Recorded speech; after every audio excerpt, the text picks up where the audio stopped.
అంటే చివరికి వీళ్ళు డాక్టర్ లాగా టెస్టింగ్ సిబ్బంది అనమాట. వీళ్ళు ఏ పని చేయరు ఇరిగేషన్, మళ్ళీ జీతాలు మాత్రం వాళ్ళకి ఇవ్వాలి. ఆ కాంట్రాక్టర్లు బిల్లులు క్లియర్ కావడానికి, వీళ్ళు సక్రమంగా ఉందని చెప్పడానికి డబ్బులు. క్రమంగా ప్రభుత్వ ఉద్యోగాలు అనేటటువంటిది కేవలం సూపర్వైజరీ యాక్ట్ కిందకి వెళ్ళిపోయి ఇవన్నీ కూడా ఎప్పుడో ఇచ్చేశారు. ఆర్టీసీ ప్రైవేటీకరణ ఇవాళ జరగడం ఏంటి? ప్రస్తుతానికి ఇప్పుడున్నటువంటిది కళ్ళెదురుకుండా జరుగుతూ ఉంటే కార్మిక సంఘాలు కూడా ఏం చేయలేములని సర్దుకుపోయి అలవాటు చేసుకుంటున్నాయి. ఇంకోటి, కార్మిక సంఘ నేతల్ని కూడా వీళ్ళు కరప్ట్ చేసేశారు.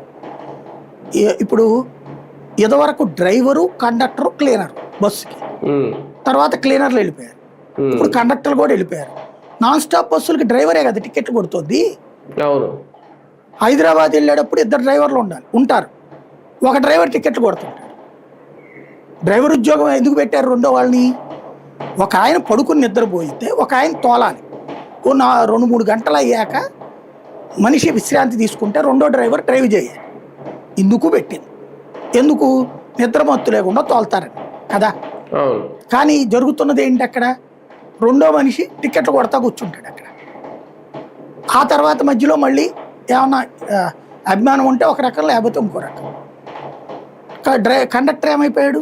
అవసరం లేదు, ఎందుకంటే కండక్టర్కి ఒక సీటు, ఈ డబ్బులంతా ఎందుకు, బొక్క అయిపోయింది.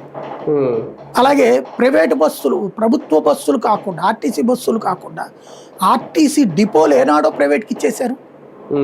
7-8 డిపోలు ఇచ్చారు.